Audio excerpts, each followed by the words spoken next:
जय हिंद दोस्तों, मैं हूं आपका दोस्त के बी। और आज की इस वीडियो में हम इस समय जो आरआरबी एनटीपीसी का एग्ज़ाम हो रहा है उसके पॉइंट ऑफ व्यू से हमारे देश के जो प्रमुख फसल और खनिज उत्पादक राज्य हैं, इसके अलावा वैश्विक स्तर पर जो भी यहाँ पर फसल और खनिज उत्पादक देश हैं उनसे जुड़े हुए प्रश्नों को डिस्कस करेंगे। तो बेसिकली ये सारे वह प्रश्न हैं जो कि आपके एनटीपीसी परीक्षा में पूछे जा चुके हैं। तो पूरा वीडियो बहुत ही ध्यान से देखिएगा और वीडियो अगर आपको पसंद आता है तो इसे लाइक करने के साथ अपने सभी दोस्तों के साथ में शेयर जरूर करिएगा। इसकी जो पीडीएफ फाइल है वह आपको kvguruji.in या फिर टेलीग्राम चैनल केवी गुरुजी के ऊपर मिल जाएगी, तो वहां से आप इसको डाउनलोड कर सकते हैं। और इससे पहले जो भी आपके महत्वपूर्ण टॉपिक हैं उन सभी की पीडीएफ मैंने एक में मर्ज करके केवी गुरुजी टेलीग्राम चैनल के ऊपर अपलोड कर दी है, तो वहां से आप उस पीडीएफ को भी डाउनलोड कर सकते हैं। तो चलिए अब हम वीडियो की शुरुआत करते हैं। तो पहला प्रश्न पूछा गया है कि विश्व के दाल उत्पादन में हमारे देश भारत की हिस्सेदारी कितने प्रतिशत है। तो याद रखिएगा, हमारे देश की हिस्सेदारी है 25%। कितनी है? 25% हमारे देश की हिस्सेदारी है। अगर आपसे पूछा जाए कि हमारे देश में सबसे ज़्यादा दाल का उत्पादन कौन करता है, तो दालों के उत्पादन में अग्रणी राज्य है मध्य प्रदेश। कौन? मध्य प्रदेश में हमारे यहाँ पर सबसे ज़्यादा दाल का उत्पादन होता है। इसके अलावा अगर आपसे ये पूछा जाए कि सबसे ज़्यादा दाल दुनिया में कौन सा देश उत्पादित करता है, तो वह भी है हमारा देश भारत। तो याद रखेंगे, हमारा देश न केवल दालों का सबसे बड़ा उत्पादक है, इसके अलावा सबसे बड़ा उपभोक्ता भी है। यानी कि सबसे ज़्यादा उगाते भी हम हैं और सबसे ज़्यादा खाते भी हम हैं। अगला प्रश्न पूछा गया कि गेहूं के उत्पादन में, यानी कि जो हमारा व्हीट होता है, उसके उत्पादन में कौन सा देश पहले स्थान पर है। तो ये देश है हमारा पड़ोसी चीन। कौन है? चीन यहाँ पे है पहले स्थान पर। और आपको याद रखना है कि हमारा देश भारत गेहूं के उत्पादन में दुनिया में दूसरे स्थान पे है। किस स्थान पे है? दूसरे स्थान पे है हमारा देश भारत। अब राज्यों की अगर हम बात करें तो राज्यों में उत्तर प्रदेश गेहूं के उत्पादन में पहले स्थान पे है। पंजाब राज्य की बात करें तो ये दूसरे स्थान पे है। और जो हमारा पड़ोसी है मध्य प्रदेश, वो यहाँ पर है तीसरे स्थान पर। तो याद रखेंगे आप लोग, उत्तर प्रदेश, पंजाब और मध्य प्रदेश हमारे देश के अग्रणी गेहूँ उत्पादक राज्य हैं। और अगर हम लोग बात करते हैं वैश्विक स्तर पर, तो चीन सबसे ज़्यादा उत्पादन करता है और हमारा देश यहाँ पर है दूसरे स्थान पर। वीडियो में हम लोग आगे बढ़ें उससे पहले मैं आपको अनअकैडमी के द्वारा जो भी हमारे बैंक के एग्ज़ाम होते हैं उनके लिए शुरू किए गए कई सारे नए बैचेस के बारे में बताना चाहूँगा। तो 16 और 17 फरवरी को ये सारे बैचेस शुरू हो रहे हैं और यहाँ पर आपको बेस्ट एजुकेटर से पढ़ने का मौका मिलेगा। जैसे कि निमिषा बंसल मैम है इंग्लिश की, आशीष अरोरा सर हैं क्वांटिटेटिव एप्टीट्यूड के लिए, अंकुश लांबा सर भी हैं क्वांटिटेटिव एप्टीट्यूड के लिए, पुनीत कुमार शर्मा सर की बात करें तो ये रीजनिंग पढ़ाते हैं। तो इन सभी से आप अनअकैडमी ऐप के ऊपर पढ़ सकते हैं। जैसे कि अगर हम कोर्सों की बात करें तो एसबीआई क्लर्क के लिए बैच शुरू हो रहा है। इसके अलावा जो भी हमारे आईबीपीएस के एग्ज़ाम हैं उनके लिए भी यहाँ पर नया बैच शुरू हो रहा है।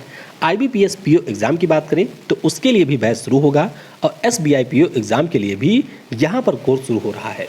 और अगर हम प्लस सब्सक्रिप्शन के विशेषताओं की बात करें तो पहली बात तो ये है कि जैसे ही आप कोई बैच ज्वाइन करेंगे उस बैच में कितनी क्लासेज होंगी, कौन सी क्लास किस टाइम पे होगी, इस सभी की जानकारी आपको मिल जाएगी। समय समय पर रिवीजन के लिए आपको यहाँ पर पीडीएफ भी दिया जाएगा। इसके अलावा आप अपने एजुकेटर के साथ में इंटरेक्ट भी कर सकते हैं। फिर यहाँ पर आपको कई सारी भाषाओं में तैयारी करने का मौका मिलता है, यानी कि हिंदी और अंग्रेजी के साथ साथ हमारे भारत में बोली जाने वाली 12 भाषाओं में आप यहाँ पर तैयारी कर सकते हैं। इसके अलावा अगर आपको कोई डाउट होता है तो वह डाउट भी आप यहाँ पर पूछ सकते हैं। समय समय पर आपको टेस्ट मिलेंगे, कई सारे क्विज़ेस भी मिलेंगे जिसके माध्यम से आप अपनी तैयारी का विश्लेषण भी कर सकते हैं। तो ये सारे फ़ायदे आपको अनअकैडमी के प्लस सब्सक्रिप्शन में मिलते हैं। और एक सबसे महत्वपूर्ण फ़ायदा ये है कि अगर आपने किसी भी कोर्स को यहाँ पर परचेज कर लिया तो उस पार्टिकुलर कोर्स में जितने भी टीचर पढ़ाते हैं उन सभी में से किसी से आप कोई क्लास पढ़ सकते हैं, या फिर अगर आप चाहें तो कई सारे टीचर से भी यहाँ पर पढ़ सकते हैं। तो ये बेनिफिट आपको मिलता है सब्सक्रिप्शन लेने पर। तो नीचे इसका लिंक दिया गया है। अगर आपको सब्सक्रिप्शन परचेज करना है तो उस लिंक पर क्लिक करके सिंपली आपको यूज़ करना है कोड KV10 और इससे आपको 10% का डिस्काउंट मिल जाएगा। और अगर आप रेलवे एग्ज़ाम की भी तैयारी कर रहे हैं तो रेलवे एग्ज़ाम का जो सब्सक्रिप्शन है वह सबसे ज़्यादा सस्ता है। 1 महीने का जो कोर्स है वह आपको मात्र 600 रुपये में मिल जाएगा। और यहाँ पर भी अगर आप कोड यूज़ करेंगे KV10 तो इसमें भी आपको 10% का डिस्काउंट मिलेगा। तो ये जो 10% का डिस्काउंट है ये ऑफर जल्द ही समाप्त होने वाला है। तो अगर आप कोई भी कोर्स यहाँ पर परचेज करना चाहते हैं तो दिए गए लिंक्स पर क्लिक करके वहाँ से उस कोर्स को परचेज कर सकते हैं। चलिए अब आते हैं अपने टॉपिक पर।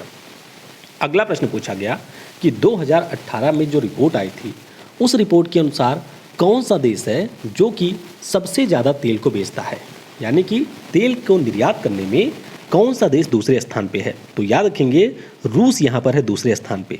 कौन सा देश? रूस यहाँ पर है दूसरे स्थान पे। तो सवाल ये भी उठता है कि पहले स्थान पर कौन है, तो याद रखेंगे सऊदी अरब यहाँ पर है पहले स्थान पे, यानी कि सबसे ज़्यादा तेल बेचता है सऊदी अरब, और रूस यहाँ पर है दूसरे स्थान पे। इराक की बात करें तो ये यहाँ पर है तीसरे स्थान पे। अब आपको एक पॉइंट और ध्यान रखना है कि अगर आपसे ये पूछ लिया जाए कि कौन सा देश है जो कि क्रूड ऑयल का सबसे ज़्यादा उत्पादन करता है, यानी कि प्रोड्यूस कौन करता है, तो प्रोड्यूस सबसे ज़्यादा करता है अमेरिका, उसके बाद में है सऊदी अरब और रूस यहाँ पर है तीसरे स्थान पे। तो क्रम आपको याद रखना है और प्रश्न में किस प्रकार की भाषा का प्रयोग किया जा रहा है उसके ऊपर भी आपको फोकस करना है। यहाँ पर बात हो रही है कि तेल का निर्यात कौन करता है, यानी कि बेचता कौन सबसे ज़्यादा है, तो सऊदी अरब सबसे ज़्यादा बेचता है, रूस यहाँ पर उसके बाद में सबसे ज़्यादा बेचता है, और इराक यहाँ पर तीसरे स्थान का सबसे बड़ा तेल का विक्रेता है। उत्पादन की बात करें तो अमेरिका सबसे ज़्यादा उत्पादित करता है, सऊदी अरब दूसरे और रूस यहाँ पर है तीसरे स्थान पर। इसके अलावा आपसे एक प्रश्न ये भी पूछा जा सकता है कि जो हमारा कच्चा तेल होता है, यानी कि जो क्रूड ऑयल है, वह सबसे ज़्यादा आपको कहाँ पर मिलेगा, यानी कि उसके रिजर्व सबसे ज़्यादा किस देश में है। तो वेनेजुएला में सबसे ज़्यादा रिजर्व है, सऊदी अरब यहाँ पर है दूसरे स्थान पे और कनाडा यहाँ पर है तीसरे स्थान पे। तो इन तीनों में आपको बिल्कुल कंफ्यूज नहीं होना है। निर्यात में कौन प्रथम है, उत्पादन में कौन प्रथम है, भंडार में कौन प्रथम है, ये सारे पॉइंट आपको याद रखने हैं। अगला प्रश्न पूछा गया कि भारत में अंगूर उत्पादन में कौन सा राज्य शीर्ष पर है। तो यहाँ पर अगर हम लोग विटीकल्चर की बात करते हैं तो इसमें शीर्ष स्थान पे है महाराष्ट्र। कौन है? महाराष्ट्र यहाँ पर है शीर्ष स्थान पे, और कर्नाटक है दूसरे, तमिलनाडु यहाँ पर है तीसरे स्थान पे। तो चलिए, महाराष्ट्र की एक शहर सिटी है जिसे हम लोग ग्रेप सिटी ऑफ इंडिया या फिर वाइन सिटी ऑफ इंडिया के नाम से भी जानते हैं। तो वो कौन सी सिटी है उसका नाम नीचे कमेंट में आप बताइएगा। तो अंगूर उत्पादन में पहले स्थान पर है महाराष्ट्र। अगला प्रश्न पूछा गया कि कॉफ़ी के उत्पादन में कौन सा देश शीर्ष स्थान पे है। तो कॉफ़ी की अगर हम लोग बात करें तो ब्राज़ील देश है शीर्ष स्थान पे। कौन सा? ब्राज़ील देश यहाँ पर है शीर्ष स्थान पे। और चलिए, यहीं से आपके लिए एक प्रश्न है कि एक हमारा पोर्ट है जिसे हम लोग कॉफ़ी पोर्ट के नाम से जानते हैं, तो वह पोर्ट कौन सा है और किस देश में वो आपको मिलेगा, वह आप नीचे कमेंट में बताएंगे। तो ब्राज़ील पहले स्थान पर है। दूसरे स्थान की बात करें तो वियतनाम है। और अगर हम लोग अपने देश के राज्यों की बात करें तो कर्नाटक हमारे यहाँ पर सबसे ज़्यादा कॉफ़ी को प्रोड्यूस करता है। कौन? कर्नाटक प्रोड्यूस करता है। उसके बाद में केरल है दूसरे स्थान पे। अगला प्रश्न पूछा गया कि जम्मू कश्मीर का कौन सा स्थान केसर के उत्पादन में अग्रणी है। तो यहाँ पर अगर हम केसर के उत्पादन की बात करें तो इसमें अग्रणी है पैम्पोर। कौन सा? पैम्पोर, जो कि आपको पुलवामा जिले में मिलेगा। और आप सभी को याद होगा कि पिछले साल जो जम्मू कश्मीर के केसर है उसको यहाँ पर GI टैग भी दिया गया था। कौन सा टैग? जियोग्राफिकल इंडिकेशन टैग पिछले साल दिया गया था। तो ये पॉइंट भी आपको याद रखना है। और ये जो स्थान है पैम्पोर, ये केसर के उत्पादन में अग्रणी है। अगला प्रश्न पूछा गया कि भारत में जो पवन ऊर्जा होती है उसके उत्पादन में कौन सा राज्य शीर्ष स्थान पे है। तो हम बात कर रहे हैं विंड एनर्जी की। तो विंड एनर्जी की बात करें तो इसमें पहले स्थान पर है तमिलनाडु। कौन है? तमिलनाडु यहाँ पर विंड एनर्जी में पहले स्थान पर है।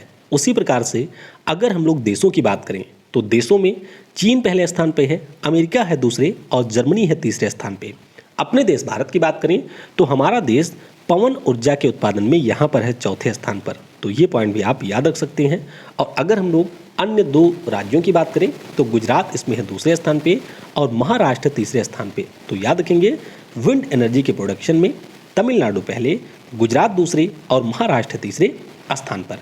अगला प्रश्न है, भारत का कौन सा राज्य है जो क्रोमाइट के उत्पादन में पहले स्थान पे है। क्रोमाइट की यहाँ पर बात हो रही है तो याद रखेंगे आप लोग पहले स्थान पर है उड़ीसा। कौन? उड़ीसा है पहले स्थान पर। और उड़ीसा राज्य की बात हुई है तो आपको ये याद रखना है कि हमारे देश में जो सबसे ज़्यादा खनिज मिलता है वह भी आपको उड़ीसा राज्य में ही मिलता है। तो कई प्रकार के खनिज मिलते हैं, आगे अभी हम लोग डिस्कस करेंगे। अब बात हुई है यहाँ पर क्रोमाइट की। तो क्रोमाइट के बारे में आपको ये याद रखना है कि यह एक प्रकार का ओर होता है।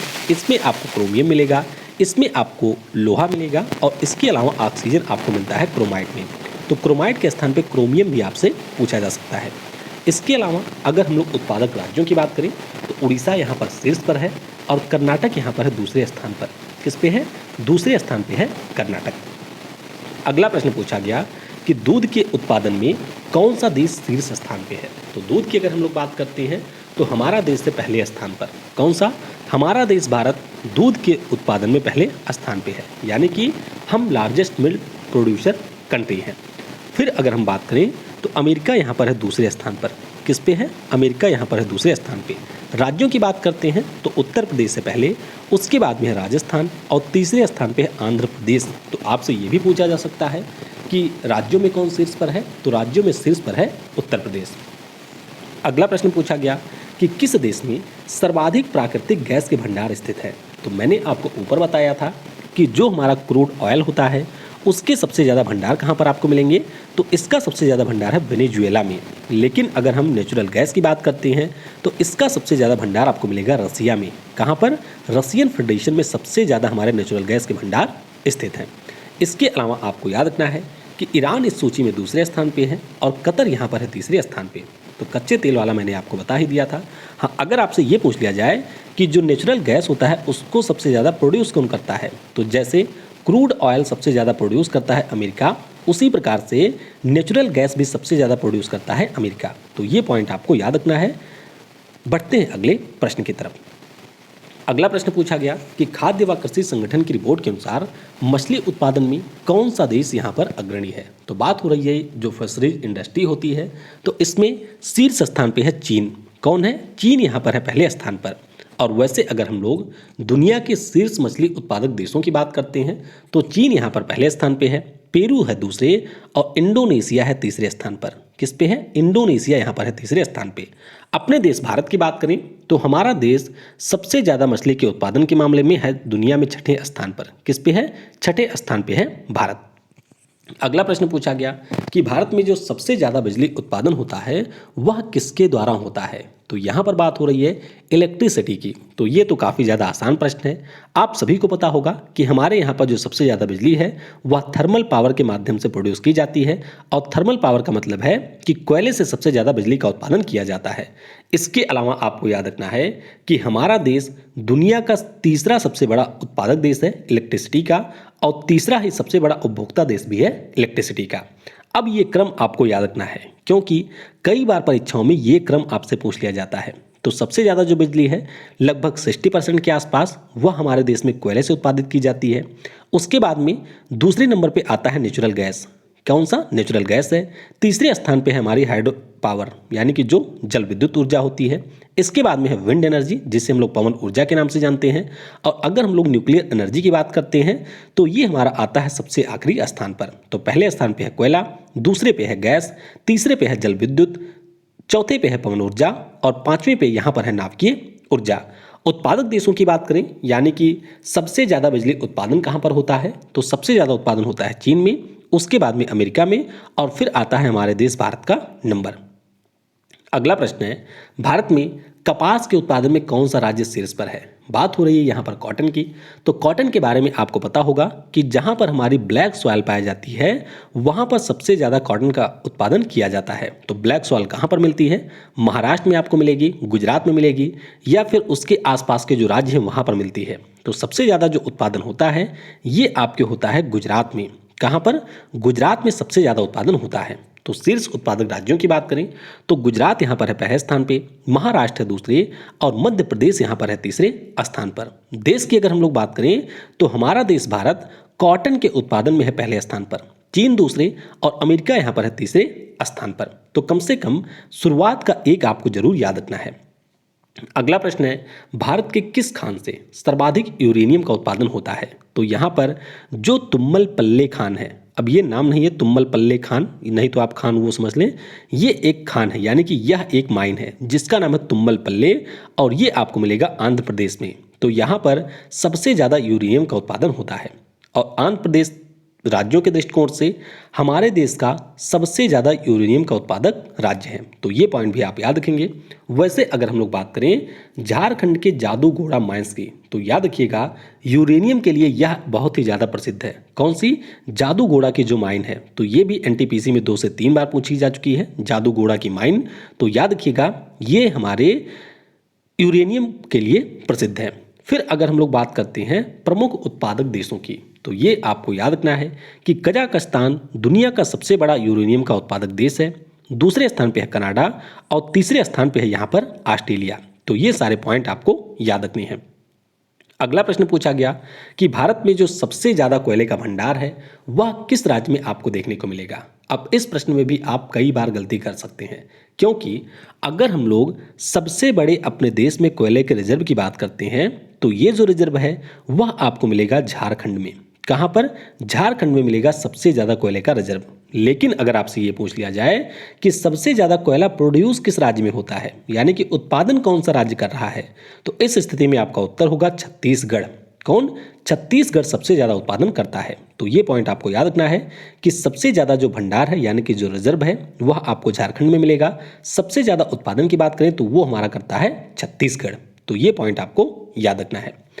अगला प्रश्न पूछा गया कि भारत में जो बॉक्साइट है उसके उत्पादन में अग्रणी राज्य कौन सा है। तो बॉक्साइट के उत्पादन की बात करें तो इसमें अग्रणी राज्य है उड़ीसा। कौन है? उड़ीसा यहाँ पर है अग्रणी राज्य बॉक्साइट के उत्पादन में। तो आपको ये याद रखना है कि जो हमारा एल्यूमिनियम होता है, इसके अलावा जो एक गैलियम नाम का एलिमेंट है, इन दोनों का और होता है बॉक्साइट, यानी कि बॉक्साइट से हम लोग इन दोनों एलिमेंट को प्राप्त करते हैं। तो उड़ीसा बॉक्साइट के उत्पादन में अग्रणी राज्य है। और अन्य राज्यों की बात करें तो गुजरात यहाँ पर दूसरे और झारखंड यहाँ पर है तीसरे स्थान पे। तो उड़ीसा का नाम आपको याद रखना है। अगला प्रश्न पूछा गया कि भारत में जो सबसे ज्यादा कपास की मिल है वह आपको किस राज्य में देखने को मिलेंगी। तो इनके पास में नंबर काफी ज्यादा है और ये राज्य है तमिलनाडु। कौन सा? तमिलनाडु राज्य यहाँ पर है जहाँ पर आपको कॉटन की सबसे ज़्यादा मिलें देखने को मिलेंगी। तो ये पॉइंट आप याद रखेंगे। वैसे अगर हम लोग अपने देश भारत की पहली कपास मिल की बात करें तो वह स्थापित की गई थी बॉम्बे में। तो एनटीपीसी में ये भी पूछा जा चुका है कि पहली जो कॉटन की मिल है वह कहाँ पर स्थापित हुई थी। तो ये स्थापित हुई थी बॉम्बे में। कब हुई थी? तो 7 जुलाई 1854 को इसकी स्थापना की गई थी। तो ये पॉइंट भी आपको याद रखना है। इसके अलावा कॉटन मिल की बात करें तो तमिलनाडु है पहले स्थान पे और महाराष्ट्र हमारा यहाँ पर दूसरे स्थान पे है। लेकिन अगर हम लोग क्षमता की बात करें तो महाराष्ट्र की जो मिलें हैं वो काफ़ी ज़्यादा इसमें एडवांस है, यानी कि ज़्यादा यहाँ पर उत्पादन किया जाता है। अगला प्रश्न पूछा गया कि भारत में कौन सा राज्य है जो कि माइका के उत्पादन में शीर्ष पर है। माइका यानी कि बात हो रही है अभ्रक की। तो इसके उत्पादन में शीर्ष पर है आंध्र प्रदेश राज्य। कौन सा? आंध्र प्रदेश राज्य यहाँ पर है शीर्ष स्थान पे। वैश्विक स्तर पे बात करें तो चीन यहाँ पर शीर्ष उत्पादक देश है। तो ये पॉइंट भी आपको याद रखना है। और आंध्र प्रदेश के बाद में राजस्थान और बिहार में भी अभ्रक का उत्पादन किया जाता है। अगला प्रश्न पूछा गया कि भारत में जो समुद्री मछली होती है उसके उत्पादन में कौन सा राज्य शीर्ष स्थान पे है। अब देखिए, जो हमारी मछली होती है वह आपकी 2 प्रकार की होती है। एक तो हम लोग समुद्र से सीधे पकड़ते हैं और एक हमारे यहाँ पर जो गड्ढे वड्ढे वगैरह होते हैं, जैसे कि गांव में आपने गड्ढे देखे होंगे या फिर हमारी नदियाँ होती हैं, तो वहाँ पे भी आपको भारी मात्रा में मछलियाँ देखने को मिलती हैं। तो यहाँ पर पूछा गया था कि जो समुद्री मछली होती है उसके उत्पादन में पहले स्थान पर कौन है। तो यहाँ पर आपका उत्तर होगा तमिलनाडु। लेकिन अगर आपसे ये पूछ लिया जाए कि कौन सा राज्य है जो अपने राज्य के अंदर सबसे ज़्यादा मछली मारता है, तो इस राज्य का नाम है आंध्र प्रदेश। तो यहाँ पर आपको ध्यान रखना है। वैसे अगर हम लोग ओवरऑल बात करें, यानी कि दोनों कैटेगरी को यहाँ पर मिला दें, तो उस स्थिति में भी आपका उत्तर होगा तमिलनाडु। और आपको याद होगा कि 2019 की बात है, उस समय जो हमारा गुजरात राज्य है वह सबसे ज़्यादा मछली मारता था, लेकिन तमिलनाडु ने उसको पीछे कर दिया और अब तमिलनाडु सबसे ज़्यादा मछली मारता है। तो ये आपको यहाँ पर याद रखना है। अगला प्रश्न पूछा गया कि भारत का कौन सा राज्य सोने के उत्पादन में पहले स्थान पर है। तो याद रखेंगे, हमारा जो कर्नाटक राज्य है वह सोने के उत्पादन में पहले स्थान पर है। अब सोना मतलब यहाँ पर स्लीप नहीं है, सोना का मतलब यहाँ पर है गोल्ड। तो सोने के उत्पादन में पहले स्थान पे है कर्नाटक राज्य। और कर्नाटक में आपने कई सारे माइंस के बारे में भी सुना होगा, जैसे कि केजीएफ नाम की एक मूवी भी आई थी, कोलार गोल्ड फील्ड। तो ये आपको मिलेगा कर्नाटक में और ये सोने के लिए ही प्रसिद्ध है। इसके अलावा रायचूर की बात करें, धारवाड़ की बात करें, हसन की बात करें तो यहाँ पर आपको सोने का उत्पादन देखने को मिलेगा, यानी कि सोने की माइंस यहाँ पर आपको मिलेंगी। और अगर हम लोग वैश्विक स्तर पर बात करें तो चीन सबसे ज़्यादा सोने का उत्पादन करता है। कौन? चीन सबसे ज़्यादा उत्पादन करता है। ऑस्ट्रेलिया है दूसरे और रूस यहाँ पर है तीसरे स्थान पर। अगला प्रश्न पूछा गया था कि जादूगोड़ा की जो खान है वह किस लिए प्रसिद्ध है। तो मैंने ये आपको ऊपर ही बता दिया कि जादूगोड़ा की जो खान है वह आपके यूरेनियम के लिए प्रसिद्ध है। कहाँ पर ये मिलेगी? तो ये आपको मिलेगी झारखंड में। तो ये हमने उन प्रश्नों को डिस्कस किया जो कि आपके एनटीपीसी परीक्षा में पूछे जा चुके हैं। इनमें से कई प्रश्न तो ऐसे हैं जो कि 2 से 3 बार रिपीट हो चुके हैं, तो पूरे ध्यानपूर्वक वीडियो को देखा करिए। देखिए, मेरे जो वीडियो होते हैं अगर आप ध्यानपूर्वक नहीं देखेंगे तो आप परीक्षा में प्रश्न गलत करके आएंगे, क्योंकि मेरी कोशिश हमेशा ये होती है कि उस टॉपिक से जुड़े हुए जो भी चीज़ें हैं उन सभी को यहाँ पर कवर किया जाए। तो प्रश्नों को हमने डिस्कस कर लिया है। अब आइए कुछ अन्य महत्वपूर्ण चीज़ें भी यहाँ पर डिस्कस करते हैं। अब हम लोग चार्ट के माध्यम से देखेंगे कि हमारे यहाँ की प्रमुख फसलें कौन कौन सी हैं और उसके उत्पादक शीर्ष राज्य कौन कौन से हैं। तो पहले बात करेंगे गेहूं यानी कि व्हीट की। तो गेहूं की बात करें तो उत्तर प्रदेश पहले स्थान पे है, पंजाब है दूसरे और मध्य प्रदेश यहाँ पर है तीसरे स्थान पर। चावल यानी कि राइस की बात करें या फिर हम धान यानी कि पैडी की बात करें तो इसमें वेस्ट बंगाल है पहले स्थान पे, उत्तर प्रदेश है दूसरे और पंजाब यहाँ पर है तीसरे स्थान पे। उसी प्रकार से अगर हम दालों की बात करें यानी कि पल्सेस की बात करें तो मध्य प्रदेश है पहले स्थान पे, उत्तर प्रदेश है दूसरे स्थान पे और राजस्थान यहाँ पर है तीसरे स्थान पे। कपास की बात करें यानी कि कॉटन की बात करें तो ये मैंने गलत लिख दिया है। कपास में आपको मिलेंगे कौन कौन से राज्य? तो पहले स्थान पे है आपका गुजरात राज्य पहले स्थान पे है। दूसरे स्थान की अगर हम लोग बात करें तो महाराष्ट्र दूसरे स्थान पे और मध्य प्रदेश यहाँ पर है तीसरे स्थान पे। तो कॉटन के बारे में आपको याद रखना है। फल की अगर हम बात करें यानी कि फ्रूट्स के उत्पादन में पहले स्थान पे कौन है? तो आंध्र प्रदेश से पहले, महाराष्ट्र दूसरे और उत्तर प्रदेश हमारा है तीसरे स्थान पे। सब्जियों की बात करें यानी कि जो हमारे वेजिटेबल्स होती हैं तो इनमें पश्चिम बंगाल है पहले, उत्तर प्रदेश है दूसरे और मध्य प्रदेश है तीसरे स्थान पे। उसी प्रकार से अगर हम लोग मिल्क की बात करते हैं तो उत्तर प्रदेश पहले, राजस्थान दूसरे और आंध्र प्रदेश है तीसरे स्थान पे।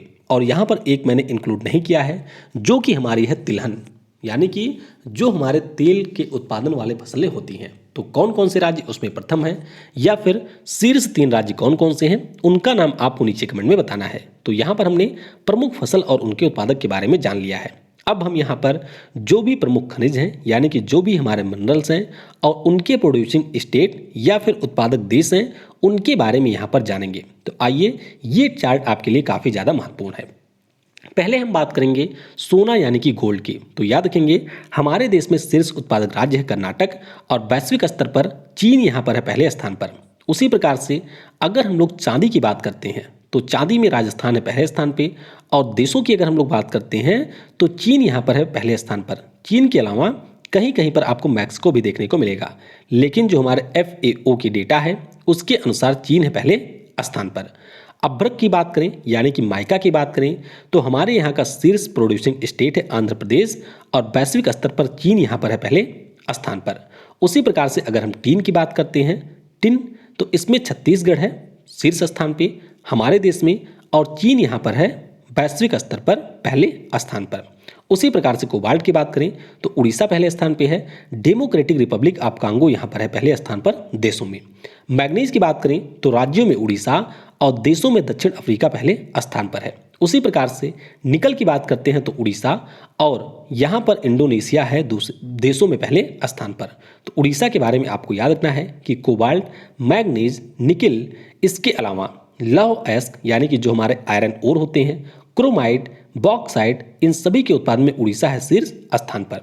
लौह अयस्क में बात करें तो ऑस्ट्रेलिया शीर्ष उत्पादक देश है, यानी कि आयरन ओर का शीर्ष उत्पादक है ऑस्ट्रेलिया देश। उसी प्रकार से क्रोमाइट की बात करते हैं तो क्रोमाइट के उत्पादन में दक्षिण अफ्रीका यहाँ पर शीर्ष पर है। बॉक्साइट की बात करते हैं तो इसमें भी ऑस्ट्रेलिया है शीर्ष स्थान पे। सीसा और जस्ते की अगर हम बात करते हैं तो हमारे देश में सबसे ज़्यादा उत्पादन होता है राजस्थान में। उसी प्रकार से अगर हम वैश्विक स्तर पर बात करें तो चीन यहाँ पर है पहले स्थान पर। हीरे की बात करें यानी कि जो हमारा डायमंड होता है तो मध्य प्रदेश यहाँ पर है पहले स्थान पर और रूस वैश्विक स्तर पर है दुनिया में पहले स्थान पर। उसी प्रकार से कॉपर की बात करें यानी कि जो हमारा कॉपर का मतलब क्या होता है, तांबा। तांबे की अगर हम लोग बात करते हैं तो इसमें राज्यों में मध्य प्रदेश शीर्ष पर है और देशों में यहाँ पर चिली शीर्ष स्थान पे है। उसी प्रकार से अगर हम लिथियम की बात करें तो लिथियम के जो भंडार हैं वह हमारे देश में कम ही मिलते हैं, लेकिन आपको याद होगा कि पिछले साल इसके भंडार मिले थे कर्नाटक के मांड्या में। तो आप कह सकते हैं कि शीर्ष उत्पादक राज्य है कर्नाटक, और वैश्विक स्तर पर अगर हम बात करें तो ऑस्ट्रेलिया यहाँ पर शीर्ष उत्पादक देश है। तो ये हमने जो भी हमारे मिनरल्स थे और उनके प्रोड्यूसिंग स्टेट या फिर कंट्रीज थी उनके बारे में जान लिया है। अब आइए जो हमारे कृषि से जुड़ी हुई कई सारी क्रांतियां हैं उनके बारे में यहाँ पर हम जानते हैं। तो पहले बात करेंगे गोल क्रांति की। तो इसे हम लोग राउंड रेवोल्यूशन के नाम से जानते हैं और ये आलू के उत्पादन से संबंधित है। तो यहाँ से भी प्रश्न पूछे गए हैं, हालांकि मैंने ऊपर इंक्लूड नहीं किया था, लेकिन इनको भी आपको याद रखना है। 4 से 5 प्रश्न यहाँ से भी आपके पूछे गए हैं। तो गोल क्रांति की बात करें तो आलू के उत्पादन से संबंधित है। उसी प्रकार से श्वेत क्रांति की बात करें तो दूध के उत्पादन से यह संबंधित है। पीली क्रांति की बात करें तो जो हमारा तिलहन होता है उसके उत्पादन से यह संबंधित है। हरित क्रांति के बारे में आपको पता ही होगा, 1966-67 में ये शुरू हुआ था और ये हमारे खाद्यान्न के उत्पादन से संबंधित है। और जो हमारे यहाँ पर क्या नाम है, MS स्वामीनाथन साहब, वह हरित क्रांति के जनक हैं। धूसर क्रांति की बात करते हैं जिसे हम लोग ब्राउन रेवोल्यूशन कहते हैं, तो ये हमारे फर्टिलाइजर के उत्पादन से संबंधित है। उसी प्रकार से अगर हम गुलाबी क्रांति की बात करें तो ये हमारे ओनियन यानी कि प्याज और जो झींगा मछली होती है उसके उत्पादन से संबंधित है। उसी प्रकार से काली क्रांति की बात करते हैं तो ये हमारे पेट्रोलियम और कच्चा तेल के उत्पादन से संबंधित है। आगे अगर हम लोग सिल्वर क्रांति की बात करें यानी कि जो हमारी रजत क्रांति होती है तो ये अंडे के उत्पादन से संबंधित है। किससे? अंडे के उत्पादन से संबंधित है।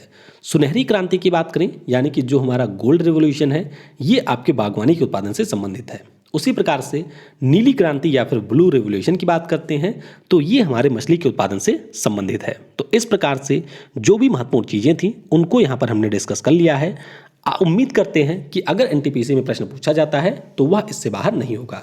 तो वीडियो को समय देने के लिए आप सभी को बहुत बहुत धन्यवाद, और वीडियो को यहाँ पर लाइक करने के साथ शेयर भी जरूर किया करें। Thanks for watching. जय हिंद, जय भारत, और सबसे जरूरी, पढ़ेगा भारत तो बढ़ेगा भारत।